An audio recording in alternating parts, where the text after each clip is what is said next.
a TFWire.com video review.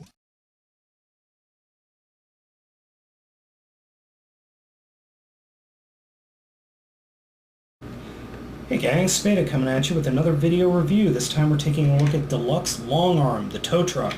Now this is LongArm, the tow truck from the movie line, and even though it says, even though it says Orson's Towing on the side here, it does have a little Autobot symbol on each side, which is nice. Its primary colors are blue, white, black, some silver for diamond plate, and this orange. Now you won't see the orange again until after the transformation, but he's got orange lights, which is kind of accurate, I guess.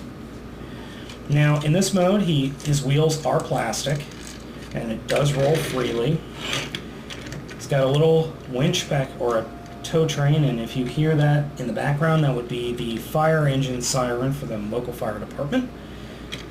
It's got movement here. It can hold just about most figures, and this also rotates as well, which is nice.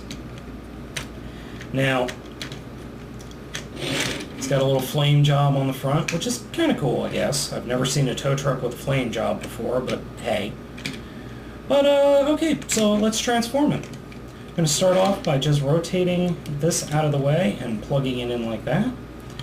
Then you take the back bumper and open it, and then that allows you to open up this entire section on the sides, thusly. You can close it here, close that. The next thing you're going to do is you're going to get your fingers underneath the doors and lift them up, thusly, and just rotate these suckers in like that. Now that leaves you with a back and a front. So the next thing we're going to do is we're going to take the entire front and just kind of wiggle it away from the rest of the figure. I like to turn it over and actually get my finger underneath here and then just extend the leg out. It's literally grabbing the entire leg and just flip that forward, and then just unfold the robot legs. Next thing you're going to do is take these and then rotate them forward, and when you do that, automorphs kind of kicks in because it pushes the support tabs out of the backs. So there we have part of the figure transformed already, the bottom part. And then the top part is really simple. Just make sure everything's out of the way. You take the whole section like that, take this whole section, and you just rotate it to the side. And then you take this whole section, and you just do the same thing. You rotate it over to the side, and out of the way. And then down, and you move that to the side, and you have one robot hand. Now, this robot hand is a little different because the weapon is connected here. You have to rotate the cannon into position, and then you can bring the whole section down, collapse the tail lights, or the lights thusly, and just put them forward.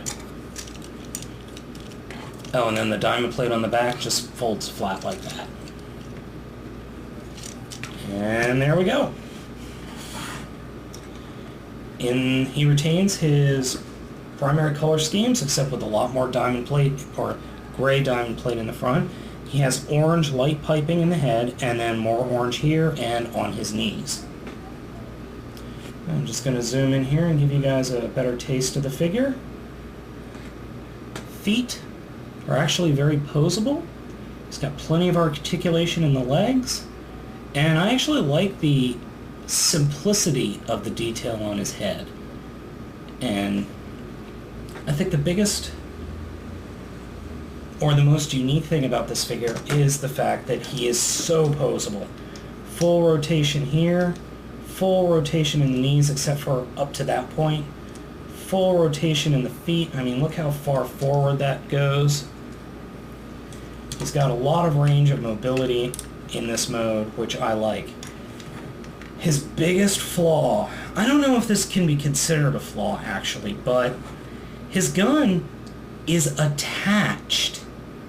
It's not, you can't take the gun off. There's actually a screw right there. That screw holds the gun on.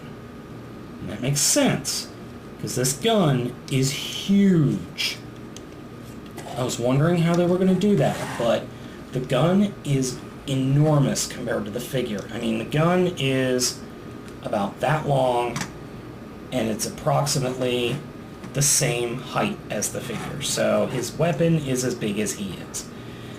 I can understand Hasbro doing that.